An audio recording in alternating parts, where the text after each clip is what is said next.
안녕하십니까. 고고TV 여명입니다. 주말입니다. 모두 힘 받으십시오. 장마가 끼어가지고 날씨가 아주 짜증스럽고 후덥지근하게 더운데요. 어제 그저께 윤석열 대통령, 윤석열의 국정수행평가가 갤럽에서 발표되는데요. 이건 대단히 충격적이에요. 요새 그 윤석열 지지율이 발표하는 거 보면 대부분이 50% 미치죠. 이걸 속을 들여다보면은 굉장히 그 위험 신호예요. 국민의 약 25% 내지 25% 정도뿐이 지지하지 않는 것 같아요. 계속 말씀드렸던 건데 또 한 번 말씀을 드릴게요. 분석까지도 필요 없어요. 윤석열이 무조건 성공하기를 바라는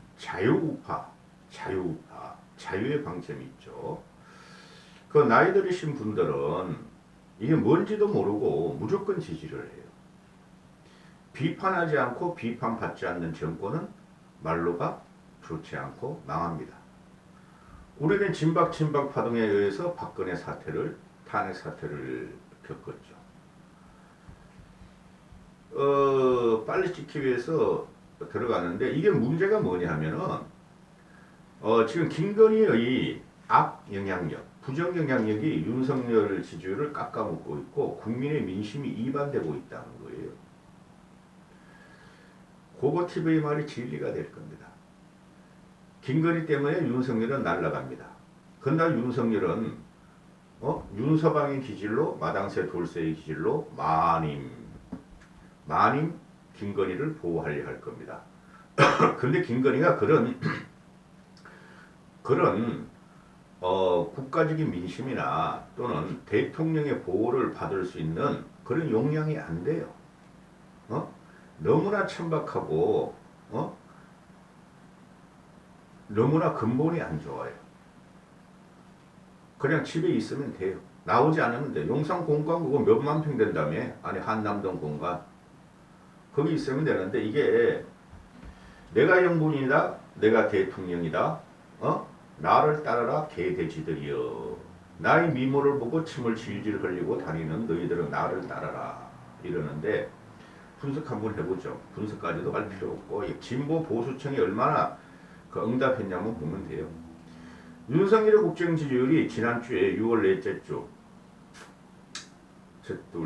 넷째 주에 긍정이 47%, 부정이 37%가 나옵니다. 윤석열 지지율이 긍정 47, 부정 38, 모름이 15% 나오는데 정당 지지도가요. 국민의힘이 자꾸 떨어지고 있죠. 지난주에 45%에서 이번 주에 42%가 나오고 민주당 지지율은 지난주에 뭐 28, 9%에서 요거 한 30%에서 이번 28%로 떨어지죠. 이것도 국민의힘 지지율이 이만큼 안 가요. 즉 민주당 지지율이 28%가 아니고 적어도 35%, 40% 가까이 지금 들어가고 있어요. 보면은 도표를 그 곡선을 보면은 윤석열의 지지율이 5월 10일 날 취임을 하게 되죠. 5월 10일 날 최저야 최저. 5월 10일 지금 6월 25일 26일이니까 최저라고. 취임 40일 50일 만에 51% 53%가 다 지난주부터 53%에서 49% 떨어지고 지난주에 47%로 2% 떨어졌다. 이건 갤럽이 분석하기를 김건희가 자꾸 나대니까 보기 싫은데 나대니까 김건희의 영향이다 그러는데 이거 이상해요. 지금 김건희의 그 비호감도나 또는 김건희에 대한 혐오감 국민들이. 그리고 부정평가가 최고로 높게 되죠. 취임 처음에 37%였는데 지난주 이번 주 해가지고 지난주 저지난주 해가지고 38%씩 올라갑니다. 지금 이게 말입니다. 제 생각에는 윤석열의 지지율이 부정평가가 긍정평가를 지금 앞질렀을 거예요. 그걸 왜 그러냐 하면 한번 보시죠. 이번에 갤럽에서 1000명을 대상으로 했는데 보수층이 308명이 응답을 하고 중도층이 330명을 응답을 하고 중도층은 잘 뽑았어요. 진보층이 203명뿐이 응답 안 했어요. 모론 무응답이 159명이나 됩니다. 질렸다는 거야 국민들은. 윤석열도 질리고 문재인도 질리고 문재인 같지 않은 윤석열을 뽑았더니 똑같더라. 오히려 뭔가 이상하더라. 뭔가 이상한 게 뭐가 있나? 그게 김건희 쪽으로 옮겨 붙고 있는 거예요. 옮겨 붙었어요.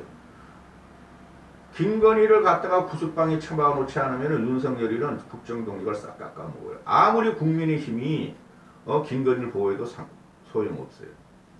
모름 응답 고거팀가 이렇게 말하는 거는 제가 계속 말씀드리잖아요. 고거팀이 현상을 본다. 현상과 과거의 경험으로 직관적으로 통찰하려고 노력한다. 함부로 말 안 해요. 고거팀은. 함부로 말을 하면은 몇 명 보지도 않는데 요새 5, 600명 뿐이 안 보죠. 이 늙은이들 와서 너 이 새끼야 옛날에 못 맞췄어. 너 맞추는 게 없어. 한심한 거예요.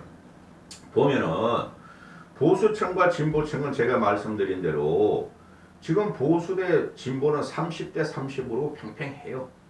민주당이 정권을 뺏기고 이재명이라는 양아치가 아무리 당권을 잡으려 그래도 보수 진보는 30대 30으로 팽팽해요. 응? 그 20대 남자애들이 20대 남자가 보수화됐다는 거는 증명이 됐어요. 안 됐다는 게 증명. 20대 남자 일부화가 보수화됐지만은 이준석과 윤석열을 따라다니면서 20대 전체적 30대 전체적으로 보면은 여성과 남성이 갈라치기 때문에 팽팽해요. 20대 30대 여야가. 응? 보수 진보인 지금 30% 30%대 팽팽하고 중도가 40%가 점점 올라갈 수가 있어요. 앞으로. 그러면은 보수가 308명, 30%면 308명을 뽑은 건 맞죠. 그죠? 근데 진보가 한 30% 되는데 203명, 20%뿐이 응답을 안 했다는 거죠. 그러면 10% 차이가 나죠. 보수와 진보가 10% 차이가 나고 여기서 모름 무응답, 응답 거절로 가면은 모름 응답 거절은 윤석열에 대해서 우호적이 아니라는 것을 나타내는 거예요. 윤석열에 대해서 우호적으로 가고 그러면은 모름 응답 거절을 안 하겠죠. 싫어. 난 윤석열의 정체도 모르고 윤석열이 뭘 하는지도 몰라. 이걸 정치 무관심청이라고 표현하는데 무관심청은 일단은 부정적이라는 거예요. 그죠? 그러면 진보가 203명 20%뿐이 대답을 안 하고 그죠? 모름 무응답도 16%를 안 한 16%면은 국민 진보와 모름 무응답에 보면은 36%. 그죠? 이게 부정적으로 간다는 거죠. 잘못 말했어요. 진보가 20% 정도 되는데 요번에 응답에 보수는 30%를 말하고 그럼 10%가 지금 진보층이 대답을 안 했죠. 그럼 진보가 만약에 대답을 한다면은 한 308명 보수와 같이 308명을 똑같이 대답을 했다 하면은 10%가 보수보다 50%가 지금 대답을 안 했다는 거죠. 그럼 50% 반 잘라. 그죠? 그러면은 윤석열 지지율이 현재 긍정이 47이고 부정이 38이니까 진보가 보수한테 50%가 덜 대답을 했기 때문에 거기서 20% 잘라. 4등분 해. 그럼 8% 정도가 더 올라가요. 거의 10% 정도가 올라갈 수 있어요. 왜? 모름 무응답이 159명이나 되기 때문에 10%가 뭐야? 15%가 문제 윤석열한테 부정적으로 더 올라갈 수가 있어요. 그러면은 윤석열에 대한 부정평가가 38%고 그죠? 그러면 38%를 15 하면은 부정평가가 50% 이상이다. 이렇게 볼 수가 있어요. 즉 윤석열은 지금 긍정평가가 말씀드렸죠. 보수와 진보가 50% 차이의 응답률이 있으므로 상세를 하고 넘어가면은 윤석열의 긍정평가는 30% 이하일 것이고 긍정평가 30%대예요. 30%대로 떨어질 것이고 부정평가가 50%대로 올라가 있을 것이다. 그렇게 분에 판단할 수 없어요. 또 하나 나오는 것이 지금 국힘이 47%요 지지율이 민주당이 38%에 하는데 9% 차이 나죠. 이것도 역전이 돼요.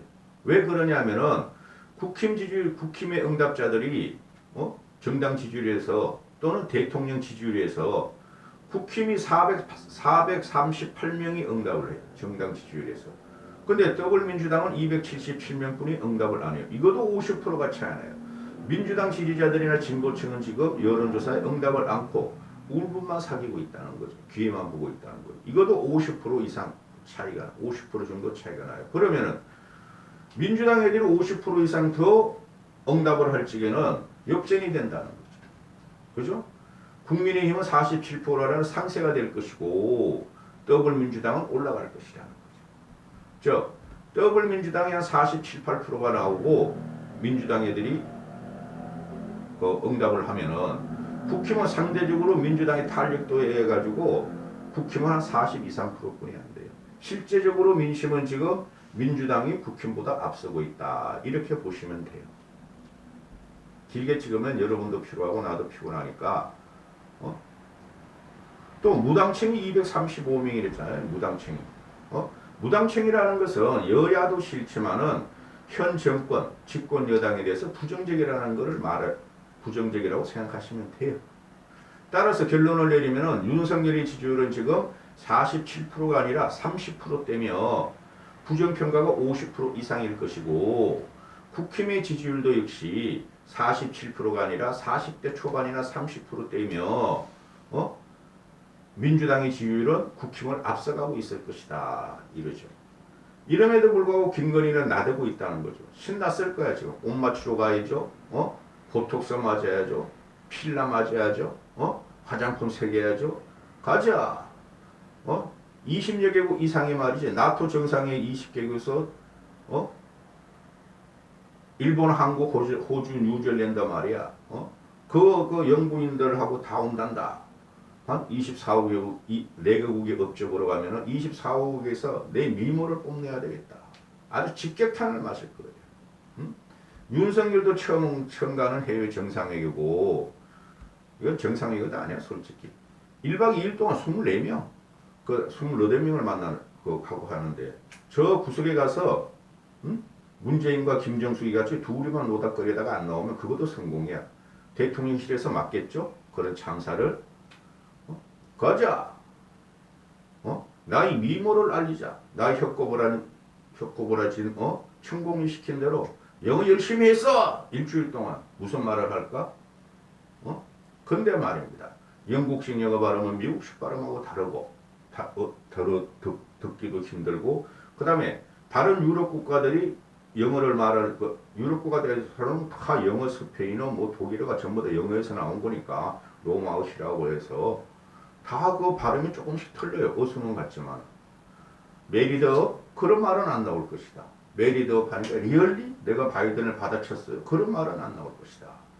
꼬다는 보리자루가 되고 얼굴만 동동 떠다니면서 그 서구의 그 육식동물, 그죠? 육식인간들이죠. 서구가. 그 털 질질 난 그 정상들이 김건희 보고 오 뷰티풀, 고졌어. 그 말 듣고 야 내가 이제 세계의 여왕이 됐다. 내가 엘리자베스 1세 같을 수가 있을까 혹시? 이렇게 착각하고 돌아와서 또 두드려 맞을 것이다. 이게 문제가 심각해. 국힘에서 이준석을 비롯해서 이용호라는 놈도 그 전라도에 있죠. 이용호라는 애들, 장재원이라는 애들, 정진석이라는 애들 전부 다 예쁘다고 칭찬하고 공식 창구를 마련하라. 공식 창구가 지금 가동이 되고 있다니까. 큰일 났어요. 윤석열은 김건희를 보호하려다가 초선은 눈물이라도 흘렸지. 초선은 그죠? 근데 김건희는 눈물을 흘릴 줄은 몰라요. 근본이 매우 천박해요. 나는 이 김건희를 보면 근본이 정경심 같다고 보고 정경심은 그래도 그게 말이야. 네 아버지, 네 엄마 아빠 뭐 하시노? 정경심 너는 그거보다 못한 것이 아니에요. 가난하고 부자를 떠나는 말씀하는 게 아니에요. 우리 선친들이나 우리 부모들이 얼마나 정신인가 기계가 있냐를 제가 말씀드리는 거예요. 돈 가지고 살아가는 세상 아닙니다. 그리고 김건희를 보면 우리나라 어느 역대 부인 역대 대통령 부인들하고 근본이 확실해 달라. 여기까지 하겠습니다.